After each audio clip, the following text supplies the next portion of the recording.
All right, welcome back. Episode 204 of Chaotically Intolerant. We're going to be talking some NBA playoffs today. Celtics lost. They're down 0-2 now. We're going to be talking a little bit of NFL. George Pickens is going to be joining CD Lamb in Dallas. And baseball. It's baseball season. Got to cover baseball. Before we do that, make sure to like, comment, subscribe, and let's go.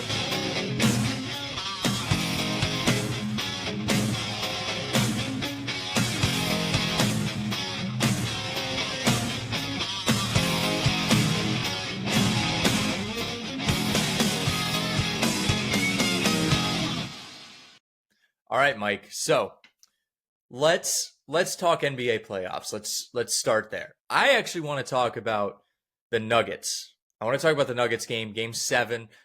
They did beat the Clippers. They destroyed the Clippers. Now, if you watch that game, I personally was a little infuriated because it was a 17-point game with 2 minutes to go. At one point, I think with like 5 or 6 minutes, it was a 30 or 40-point game. Then the Clippers had covered a lot of ground within about 4 minutes, and they just stopped trying. They just punted on the season. They said we're not going to try. I know it's a very low possibility that you can come back, but it's game 7. This is game 7 for your season, and you're saying, "Oh, I'm done. It's not going to happen." With 2 minutes and 17 point deficit. I think that's crazy to me. I mean, the backups were in for the Nuggets. You know, the Clippers had their backups in, but I don't really care. I think if you get that rolling a little bit and you get that feeling, why not just put everyone out there and say, "Let's go. It's game 7. Doesn't matter. We're going home tomorrow if we lose, so might as well." But I guess maybe that's just LA brand of sports. That's exactly what I was going to say. Maybe the inclination is just you're going to run out of gas anyway, trying to cover all that ground. And then if, Denver's looking at it the other way, like we can ease up a little bit and then we start to turn on. I don't know. I was just surprised because I thought the Clippers actually looked like maybe the more complete team in that series. And it felt like they had a good shot to knock Denver out. And Denver avoids losing another game 7 at home like they did last year to Minnesota. And, yeah, I mean, I don't know. Clippers have never been to an NBA Finals. You'd think at some point they feel like the window's open. They have the guy, Kawhi Leonard. He's like Mr. NBA Finals. He's been to a bunch of them. He's won 3 rings. I mean, I don't know. Maybe it's the James Harden effect because that guy seems to bring down whoever he's with. He seems to disappear in every big game. Yeah. And then the Celtics, I mean, I think that was the other. Well, there was the Rockets Warriors on Sunday night. Warriors I think they handled themselves pretty easily. Not much to say there.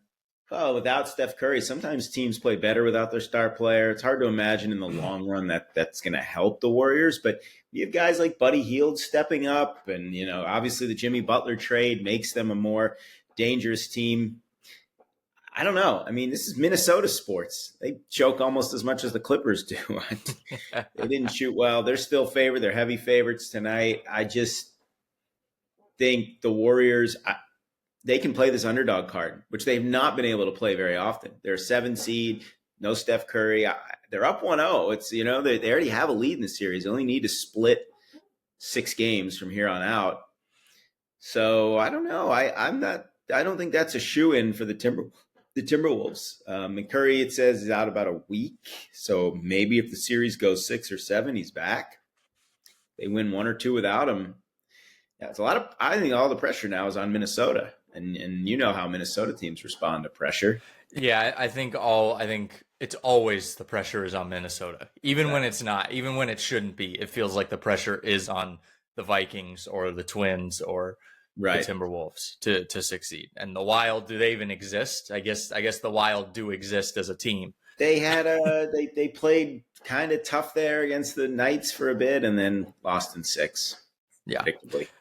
Celtics Knicks. Give me a little bit on the Celtics Knicks. Celtics feels like they just get again, they get too reliable on the 3, and when you go cold, especially up 20, you're going to screw yourself. You got to be able to do more things than just shoot the 3.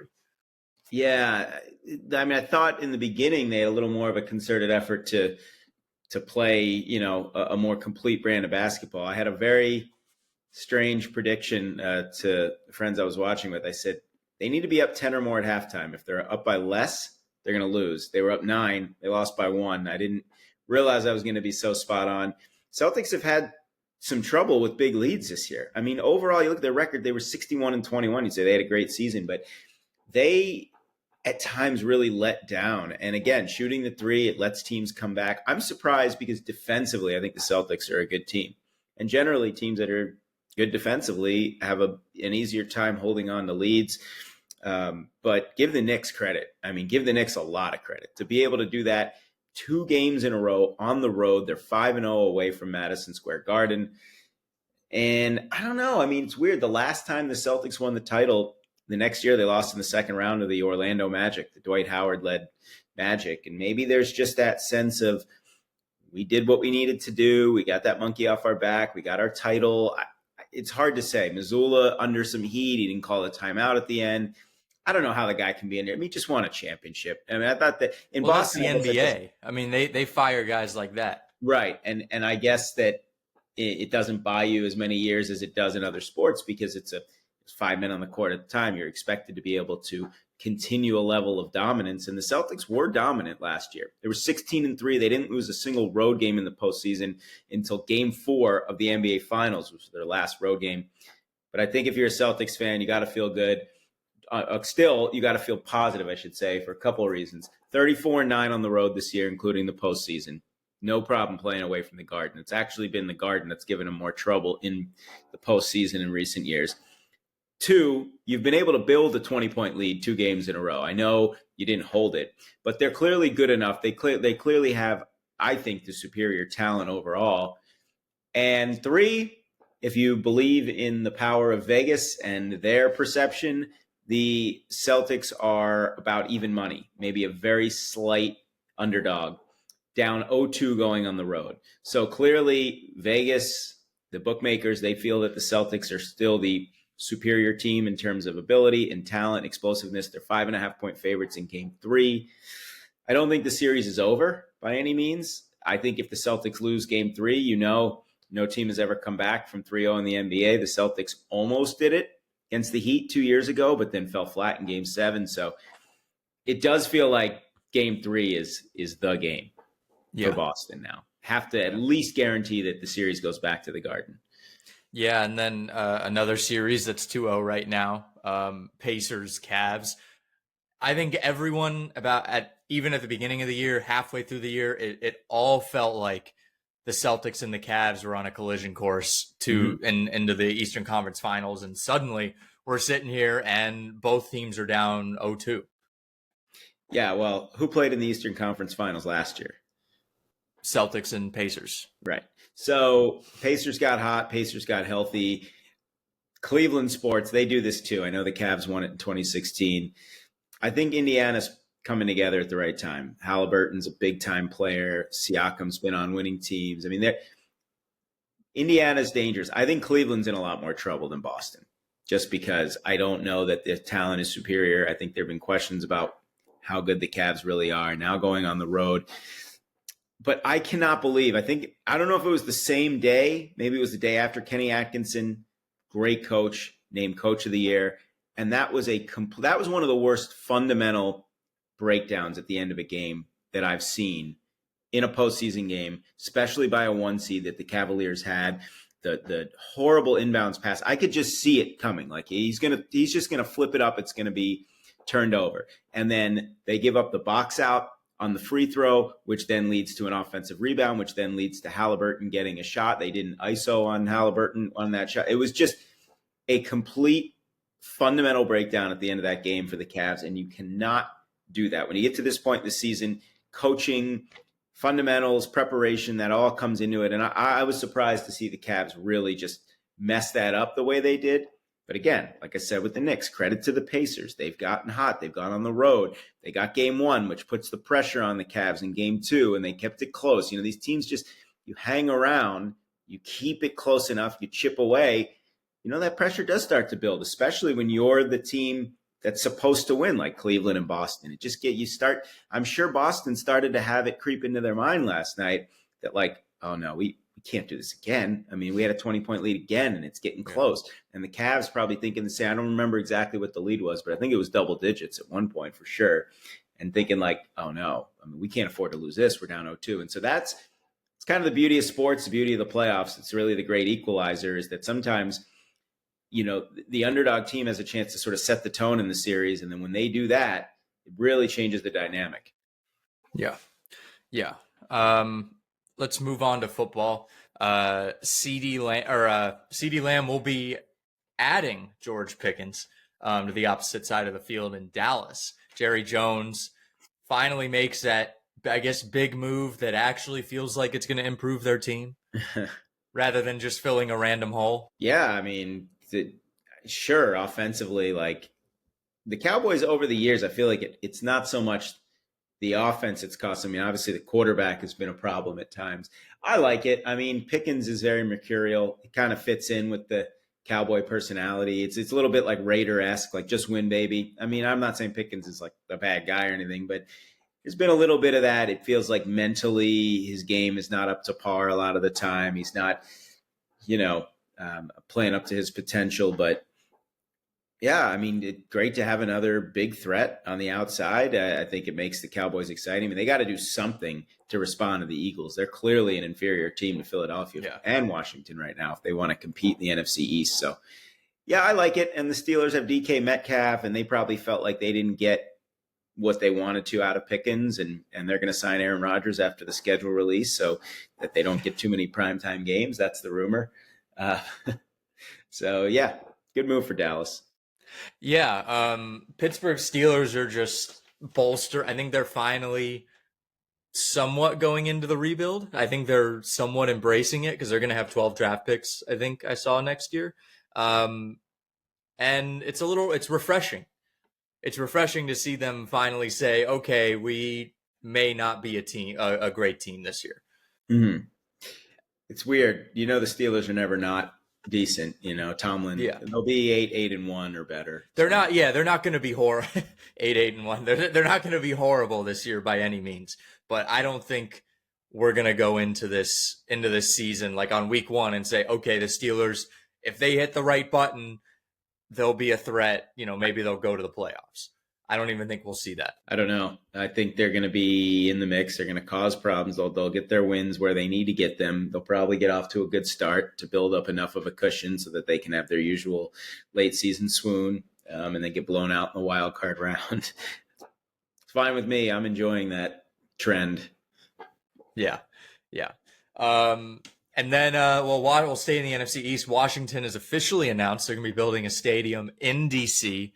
on the old RFK, on the site of the old RFK Stadium.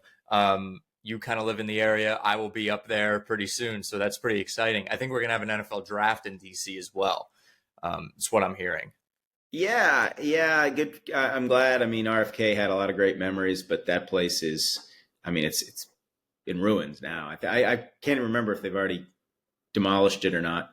The last time I was over there, I mean, that area it's not great. They're kind of building up a little bit, but good for the Commanders. I think they need to be a DC team. I mean, they've been a Maryland team. It's DC fans pull for the Commanders / Redskins / Washington football team, but it's always been like, well, the state of Maryland has 2 football teams. It's kind of like, no, the district needs it. They've got the Caps and the Wizards for now. The rumor was they were going to move too, as well, and so. You could have been in a situation where the Nationals were the only team in the D.C. area. So, yeah, good on them. New ownership, new culture, new vibe. They've got a great opportunity now with the windows really wide open with Jaden Daniels. So, I like it. How are we feeling? It's supposed to be an indoor stadium. Do we like that? Do we not? How are you feeling about that? No. Is it? Oh, jeez. Yeah. No, indoor football is not natural at all. I hate that, Cleveland's doing that. These teams are trending away. We love snow football. We love cold weather. We love the elements playing a part of it. It's really the only sport where the elements do play a part, right? Baseball, they don't really play in bad weather, and obviously basketball. Yeah, they as you feel a droplet of rain, they're like, get off the field. That's really disappointing to me to hear that. So retractable roof, okay, maybe that's a little better because then when it's good weather, at least you get to see outdoor football. Oh, I hate that. I guess how many in 15 years? How many open air stadiums do we have in the NFL? I think Lambeau is one of them. I think they'll always keep that. Buffalo's new stadium is open air. Miami, you're gonna keep that. That's a pretty. That'll Yeah, I still mean be good there. Cincinnati, Jacksonville, Tennessee's new stadium.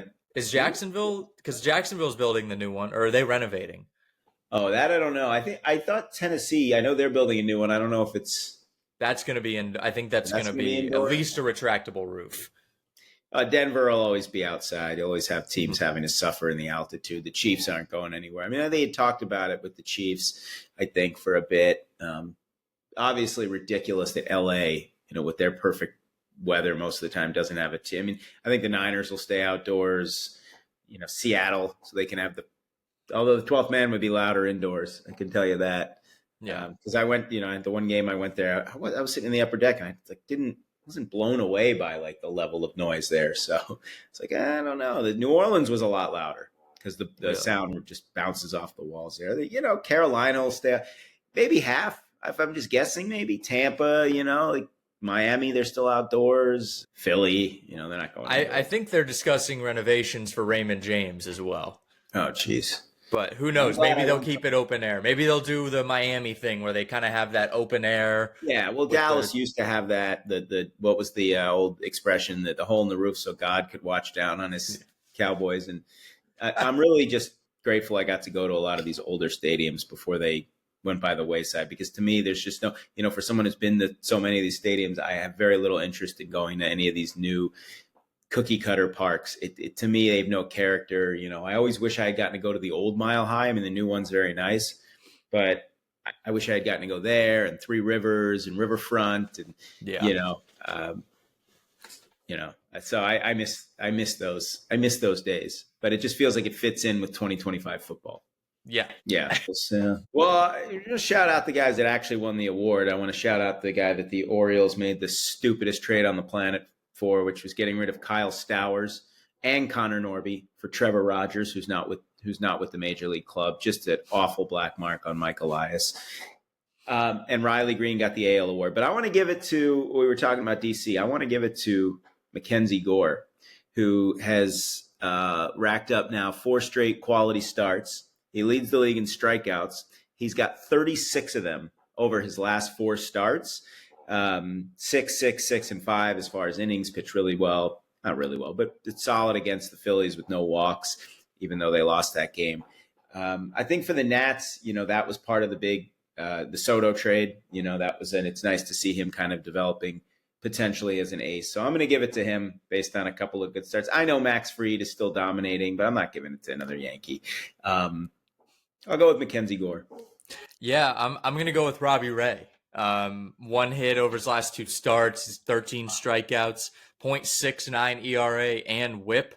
Giving up 5 hits in his last 2 starts, and the Giants have won 5 of their last 6. They are staying in it right now in the National League West. Yeah, and they're pulling away from the Diamondbacks. The Diamondbacks are skidding a little bit. It's super strange to me because I was looking at the NL West, and the top teams have barely played each other. And Arizona, listen to this. Arizona hosts the Dodgers starting tonight for 4 games. They have not played a single division game yet. Jeez. Let that sink in. They played 37 games, and they have not played a game within their division. The Dodgers have only played 3, and that was sweeping the Rockies. Padres are 5-0, which I think 3 of those were against the Rockies and 2 are against the Giants. Giants are 3-3, and of course, as you'd expect, the Rockies are 1-9, and I guess that one win was this past week over the Giants. So you have this amazing division in the NL West, and they've barely played each other, and so they're going to start getting into it now, and we should find out a little more. You have 3 teams right now within a game and a half: Dodgers 25-12, Padres 23-13, Giants 24-14. But let's see what happens when they all go head to head. Yeah, that's going to be. That could cause a lot of chaos. There could be a lot of chaos going on within the next couple weeks. Who is your team of the week? Well, I was just looking at, who's kind of stayed hot. Last week, I know you understandably went with the Royals. Although I'm looking at the Royals, and it's like every game, it's like 2-1, 3-2. I mean, how many games can they just keep winning based on pitching? Iron sharpens iron. Play close games. Right, and Need I'm not close going to give it. games. Yeah, I'm not going to give it to the Twins just because they're playing the Orioles. Mariners have stayed hot, but I'm going to go. I'm going to go with the Cardinals. Actually, 7-3, they won I was 5 in going a to go row. with them too. I have Oh, them all on my right. list. Well, I had to steal. Yeah, I had to steal one from you. They've kind of gotten back into it. They got off to a nice start, and then they hit the skids. But they took a doubleheader from the Mets, and they swept the Pirates. In fact, they got Derek Shelton fired. Don Kelly taking over as the new manager for the Pirates. I don't think anyone could fix that franchise. So good luck, Don Kelly. I remember him as a player. He was a scrappy player for the Tigers team that went to the World Series in 2012. But let's see now if the Cardinals can keep it going, because their upcoming games, they got a 9-game road trip: Nationals, Phillies, Royals, and then they're hosting the Tigers and the Diamondbacks. So they're hot right now. They're back to 500. They're still hanging around in the Central. Yeah, they're tied. There's a 3-way tie for second in the Central, and they're all 3 games back of Chicago. So that division is also still very open. Yeah, the Cardinals, by the way, 15-6 at home, 4-13 on the road. So Jesus, getting it done at home. Yeah. You? Well, yeah, I also picked the Cardinals as my team of the week. Yeah, who's your bum-ass player of the week? Oof, God, take your pick. I mean, the Orioles, right? Anybody? I'm trying to think who's really been scuffling at this point. A guy that's been really bad his last few starts, and it's surprising because he's got such electric stuff. But I was looking at the last couple starts now for Shane Baz, and you're talking about 13 runs allowed over his last 9 innings, coming off a great start in San Diego. He's got more walks than strikeouts in those 9 innings. Got lit up by the Royals, which shouldn't happen. Got lit up by the Phillies. I mean, I thought the Rays were all about their rotation, all about these young power arms, and Baz he just has lost it for at least these last couple starts. Yeah. I have Christian Yelich. Just again, this Brewers team was supposed to be, thought to run away with the Central, and he was batting 0.83 over his last 7 days, 2 hits and a home run. He's got a 342 OPS, and Milwaukee is in that 3-way tie for second in the Central right now. It's just they're definitely underperforming at this point in the season. Absolutely. And then your bum-ass team of the week. Yeah, well, I was going to say, just on that note on that Central, it feels like the Cubs have had such a great year. And the reality is they're only 3 games up. I mean, they're 22-16, which any Cubs fan would have been fine with. But just they've been kind of just letting these teams hang around. So not sure. Bum-ass team of the week. I mean, the Rockies are my bum-ass team of every week, but I'm going to go. It's sponsored by the Rockies. Sponsored by the Rockies. I'm going to go with a team that's not far off from them, the Pirates. I mean, you're talking 7 in a row, manager getting fired, 12-26. Funny thing about the Pirates is over these past few years, it seems like they've always gotten off to like a pretty good start, and teams and everyone's like started to believe like, oh, the Pirates, maybe, with Paul Skeens, all the excitement, McCutcheon's back. And now it's just like, no. Let's just have a year where the Pirates, they pirate all year instead of not doing it for the first couple months or whatever. They are getting beat up by both, they played, in fairness, Cardinals, Padres, Cubs going back here over this last week, plus Dodgers. I mean, they have had a very tough schedule, but 12-26. I mean, just Skeens wasting his talent. Start the countdown until he's a Dodger or a Yankee. Yeah, he gave up against the Cardinals. He gave up 2 runs and 3 hits and lost. Yeah, they lost 2-1 that game. Yeah, he's gonna have a lot of those. Yeah, and again, if you look at the course of the year, they've had tough schedule. Yankees, Guardians, Cardinals. They've played now 6 times, and so I understand it a little bit, but it's just, what an embarrassing organization, especially in a sports loving town like Pittsburgh.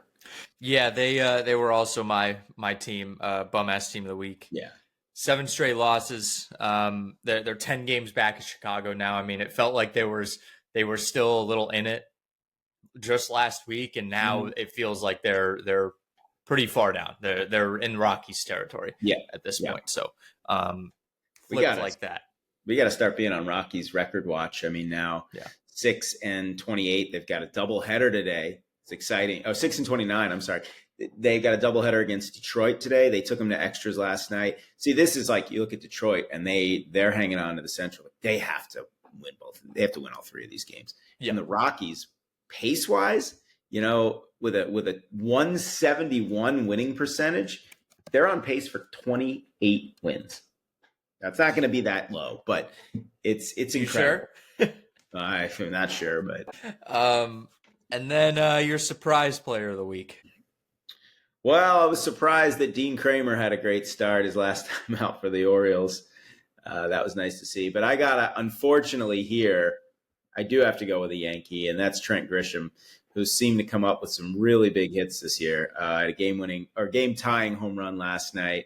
He's actually hitting for some average, which is disturbing because he hits for average, with the power he brings. He's 5 for 17 in May, but he's got a couple of big home runs.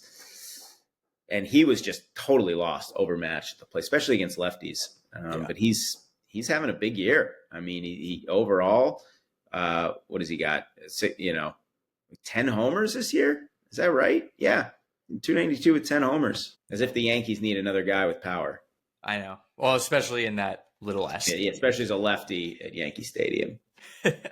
I'm going to go with Michael Garcia. Kansas City has stayed hot. They're hot right now. They've won 8 of their last 9. They've won 5 straight. He's been a big part of it. He's 12 for 24, 2 homers, 5 RBIs, 5 stolen bases in the last week. 9 in the year, yeah. 1,400 OPS and 5 walks.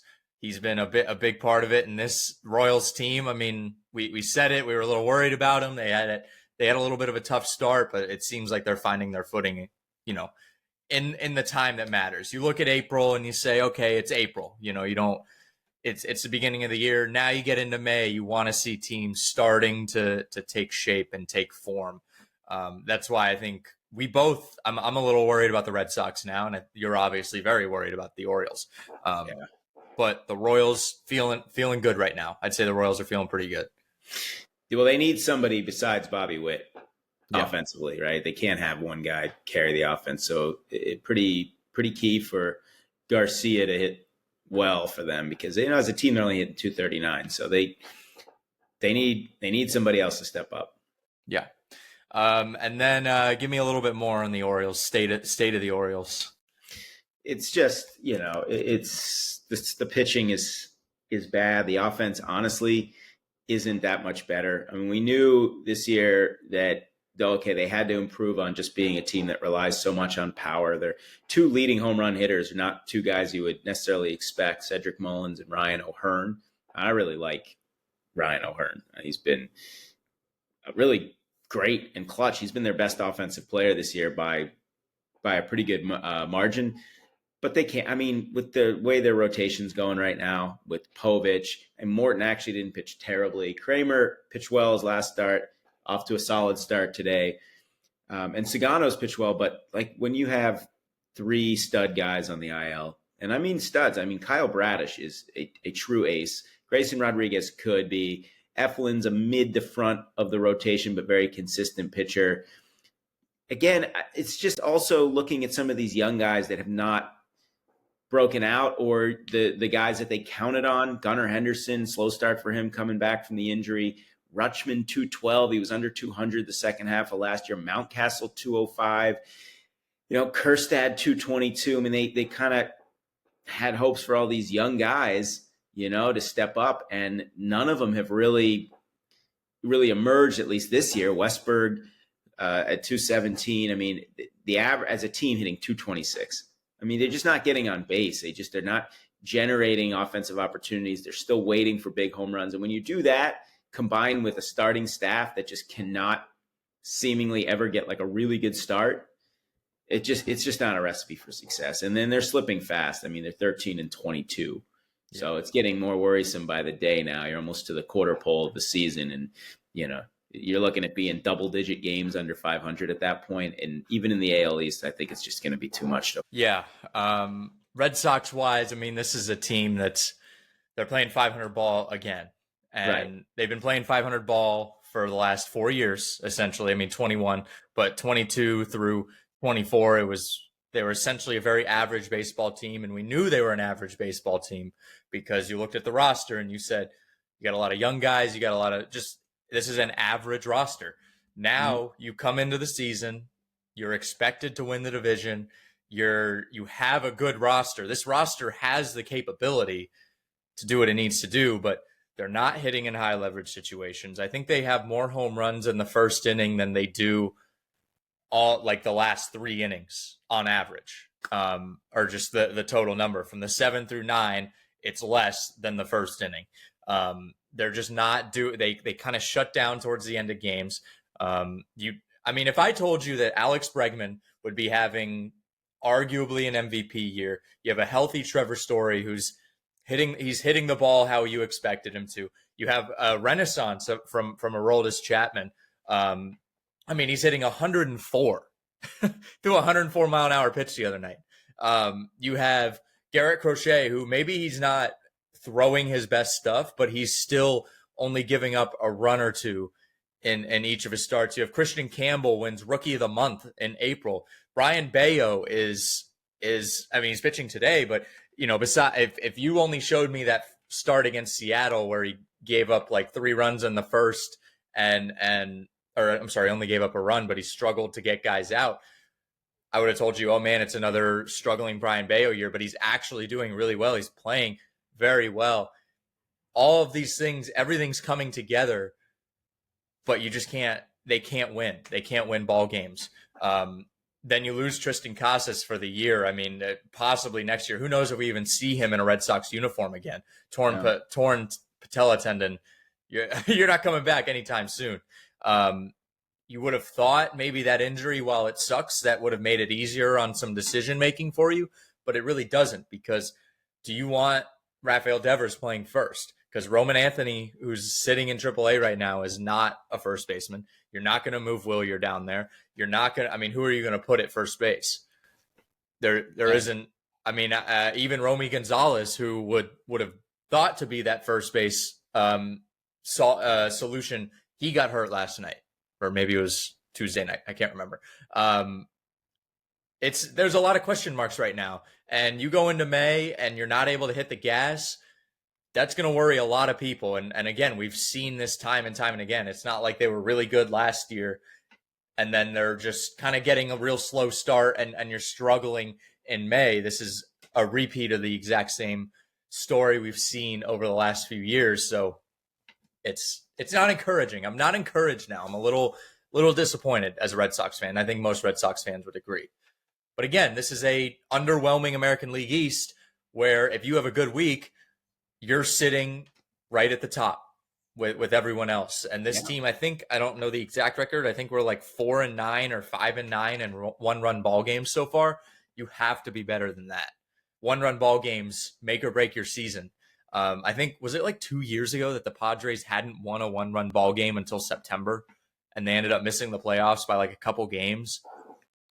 I don't know. That sounds crazy, but I think it was the Padres. They really struggled in 1-run games until September, and they barely missed the playoffs. Yeah, it's possible. Yeah, Red Sox are 4-9 in 1-run games, and somehow the Orioles are 4-4. By the way, Orioles 192 runners in scoring position. They're 6 points worse than the Rockies for the worst in baseball. I'm watching them hit right now with runners in scoring position. But I mean, the Red Sox, like, they haven't made their move yet, and their move could be positive or negative. We don't know yet. We don't know if it's going to be like a tank job or they're just going to get it going. But I don't know. You're right. It feels like they've only had sort of some select good performances. They haven't had kind of like other guys really step up the way they've needed to.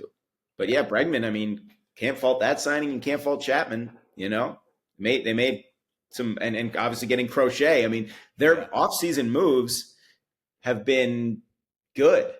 And here's Garrett Whitlock has struggled, I think, when they try and stretch him into that second inning. He struggled there. Justin Slayton, who was thought to be the setup guy, had a really good April, and then he's struggled in his past 3 to 4 appearances. The Padres were 9-23 in 2023 in 1-run games. They finished 82-80 that year. That was your Josh Hader didn't want to pitch 2 innings or whatever. Think about if you just go 500 if you're the Padres in those games. Yeah. Just 500 gets you to the playoffs, most likely. Last year, they were winning a lot of crazy 1-run games. And meanwhile, I'm watching Gunnar Henderson swinging a pitch at his neck, first and second, no outs, he strikes out. I mean, that's what happens when you start pressing, when guys, swinging at bad pitches, you're missing good ones. And so it could always be worse. You could be an Orioles fan right now. Yeah. I think Boston needs to go outside the organization to address the first base situation. I mean, you have – listen, I heard someone float J.D. Martinez coming back. Bring him in. Surprised he hasn't been signed. I'm shocked David Robertson hasn't been signed. I don't, Bobby Dahlbeck's out there. Go get another former Red Sox, Bobby Dahlbeck. I know someone floated Anthony Rizzo. I mean, he seems pretty retired at this point. I think he just had a baby. But, I mean, Anthony Rizzo, former Red Sox again. I'd love J.D. Martinez working with the young guys, especially. You see how he lifts those guys up. Just have him there for the glove. That's all you need him for. Yeah. It's not good. Not good in the AL East right now. I don't think anyone honestly is feeling too good about their team. And even the Yankees fans, I don't think you're feeling fantastic about this Yankees team. No, and then the crazy thing is the Yankees are only 5 over with some amazing offensive performances this year. Yeah. So I'm encouraged by that because I want them to totally tank. Yeah, and there's the Orioles hitting into a double play. So first and second, nobody out, and they don't score. And there you go. This sums up their year right now. Yeah. Let's go to the weekend.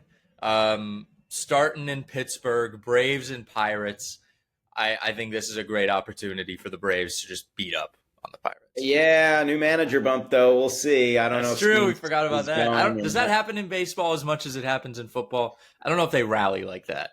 I don't know. Braves have clawed their way back to respectability here at 17-19. They're only 6 games back. So we'll see if this is the start of something for them, or do they sort of run out of gas a little bit since they've been so hot since that, whatever, that 2-10 start? Rangers, Tigers in Detroit. Maybe a potential ALCS preview. Probably, I don't know the way the Rangers are going, but Detroit, I mean, they're really good. They're kind of like the quietest good team in all of baseball. And if they got swept the opening series by the Dodgers. They were all close games, and they've played great since. I mean, they'd be 23-10 since then. And Texas has kind of get it going. They haven't played a single game against the Central this year, and they're 7-2 against the East, but they're under 500 overall. Yeah. Cardinals, Nats. Maybe Dylan Cruz can get going a little bit. He's had a bad week. I know that. Cardinals want to extend this hot streak that they're on. Yes. So somebody's got to make that move in the Central to maybe become the second team, or maybe, dare I say, even the first team. And the Nats kind of just hanging around right now at 17-21. They've had some exciting games. They've had couple of great comebacks against the Mets, but they just haven't been able to put together any real kind of winning streak. Yeah. Brewers, Rays, and Tampa. Again, just another 500 ball club looking to pick up, beat up on a crappy team.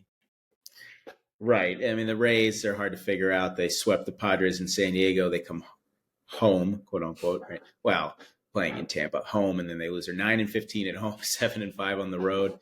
I mean, they're okay. Again, like they're kind of in it in the East, and the Brewers are just that Central team that's just like, what are they doing? I don't know. So 2 teams, like, what are you doing? Yeah.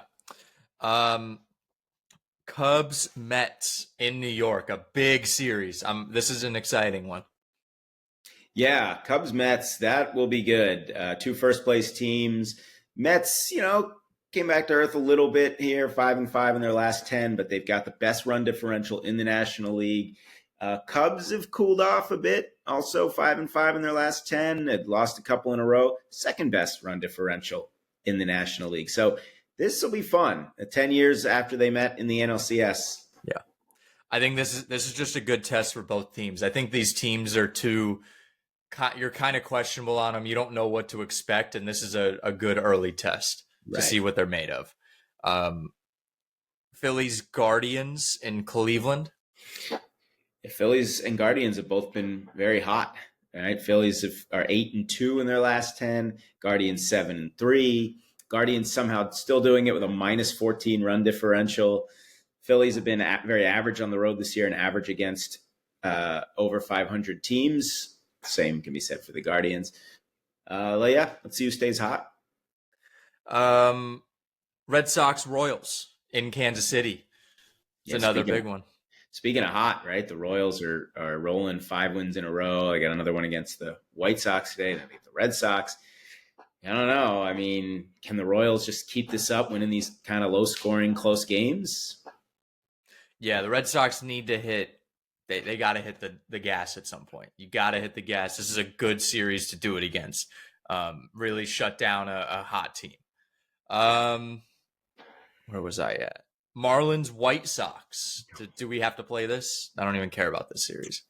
White Sox just playing for that not going to have the worst record thing where they're ahead of the Rockies. So this would be their opportunity. Marlins, they're 2-8 in their last 10. Did we forget that the Marlins were actually doing okay for a little bit? But now they're third place, I think, right? That's pretty good. Now they've fallen back right to where we expected. Yep. Reds, Astros, battle of the 500 ball clubs at this point. Yeah, well, Yordan Alvarez being on the IL definitely puts a dent in Houston's offense. They broke out yesterday against the Brewers, winning that game 9-1. But the Reds just got some concerning news. Well, not just got, but Hunter Green left the game with a groin injury. He wasn't going to pitch in the series anyway, but who knows where they're going to go if they lose Green, they lose their ace for any period of time. So both these teams sort of battling through it a little bit. Again, I always seem to bring up run differential because it's always fascinating when you look at the numbers, but the Reds are plus 30, 500, but they're plus 30. And sorry, I want to throw in, I think the Reds have a long winning streak against the Astros. I'm pretty sure they've swept them the last 2 times they've played. When we talk about Giants Twins, I'll look that up. Giants Twins in Minnesota, the Apple TV game on Friday night. Yeah, well, the Twins have started to chip away a little bit, and they won 4 in a row going into today against the O's. And I don't buy the Twins at all. But the Giants, they're a little inevitable skid, but they're 10 games over. I think the Giants are for real. I think they are for real. I think they're going to be in the mix in the NL West. And again, just say it a lot. You got to win the games that you're supposed to win. I think the Giants, they need another impact bat. They really do. I think the pitching's pretty solid. I think they could use a reliable closer right now. Mostly been Ryan Walker. We've seen Rogers and Duvall pitch. Yeah. So they're still there. Each series is a chance for them to prove a little bit more. That they're for real. I'm sure if you lost me there. Lost you for a second. The Reds are on a 9-game win streak right now versus the Astros. Yeah, I knew there was a streak there. Yeah. They swept them in 24, 23, and 2019. Mm-hmm. They did not play for 2020, 21, or 22. Padres, Rockies. Just keep the Rockies losing. That's keep the MO. Yeah, I've said all year that the NL West may very well come down to what team plays the best against the Rockies or what team struggles against the Rockies. Padres struggled against the Rockies last year. That really hurt them in the division race. Really hurt them. Yeah. Orioles, Angels, got to get right somewhere, right? This is a great spot to get right for you. For the Angels, maybe. Yeah, we'll see. I mean, they have to go on a run somewhere. Mike Trout's out, just sad state of affairs for him and the Angels. Angels have the better record going into this series. That's the part that should really light a fire under the Orioles. Yeah. Dodgers, Diamondbacks, big NL West showdown. Yeah, like we said, first division game of the year for Arizona. This will be the first time the Dodgers play anyone in the division other than the Rockies. So you got Yamamoto going tonight, Sasaki tomorrow. The Dodgers have just, kept rolling along, right? They're 25-12 and they're scoring all kinds of runs. But, Arizona's, they're up against it with their bullpen, and Justin Martinez is down now. They need to figure out who's going to be their guy closing games. It sure as heck shouldn't be Jalen Beeks, but it may be. They're able to get a lead. Yeah, they have to. I think the very least, the Diamondbacks have to split this series. It's 4 games. You can't lose any more ground at this point if you're really thinking about making a push in the division. They're chasing 3 teams. They're 6 back of the Dodgers. Yeah. But Arizona's been very inconsistent, let's say. Yeah. Yeah. We have a little visitor mascots here. She's whining. We're almost done. Blue Jays Mariners in Seattle. Yes. Did you know that of all the teams that the Mariners host throughout the course of a year, that the most visiting fans they get is for the Blue Jays? That makes sense. And the reason being that they're close to Canada. A lot of the British Columbia folks who cheer for what they call Canada's team come down, and the Jays always feel like they've got a good following. But the Jays are, they 3-7, lost 4 in a row. They've started to fall back to, again, what we probably expect. But the Mariners are going good, and they're winning games late in games. They've won 8 of 10. This is their best team since 2003, I think.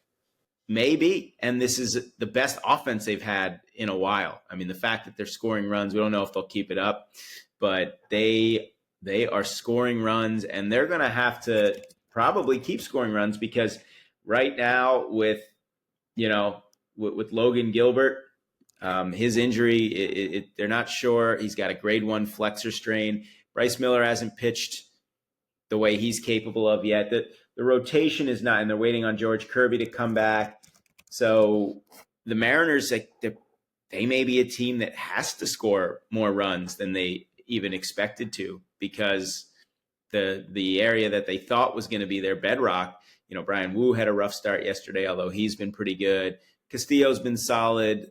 But, if you lose Gilbert for any long period of time, you're talking about a bona fide ace. So the Mariners, they got to keep scoring runs, and they got to take the series that they got to take, and the Blue Jays would constitute that. Yeah. They are 22-14, matching their best start in the last 22 years of franchise history. So maybe we're going to see something pretty cool from this Mariners team this year. Jack Leiter's threw a wild pitch. Sox up 1-0. Yankees Athletics. I love when the Yankees and the Athletics play. I love it. I don't know why. I think it's just the color scheme. The colors. Maybe I just think of Moneyball because that's who they lose to. But I love when these two teams face off. Well, it's a throwback, to those early 2000s, the Jeter flip and all that, and they. It was fun when the A's were kind of relevant. It was fun, and it always felt like kind of the contrast of styles. The Moneyball A's against the big empire, evil empire Yankees, and but the A's. Talk about a surprise. They lost a couple in a row, but they're 20-18. They're really getting that Sacramento bump, and they want to prove themselves. The series they got to have. Jacob Wilson making a really strong case for Rookie of the Year right now. We thought Christian Campbell was the favorite. Wilson's emerged as the favorite. He's been a spark plug at the top. Tyler Soderstrom, Brent Rooker. They got some guys that can hit, and they've gotten some surprising some surprising pitching performances. Mason Miller had a really rough outing his last go out. We don't know. You just wonder with a guy like him who kind of really burst onto the scene last year. He throws so hard, and he had some command issues prior to that. I'm excited to see Luis Severino go against the Yankees. He's slated to pitch. He's been solid, if not spectacular, in this first year here, getting the biggest contract in A's history. So that'll be a fun little storyline to see how he does against his old buddies. Yeah. All right. That's a good spot to wrap it up on.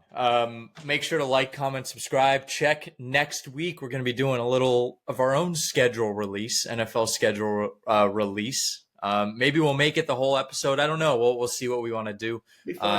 But watch out for that. And make sure to like, comment, subscribe, and we'll see you next week.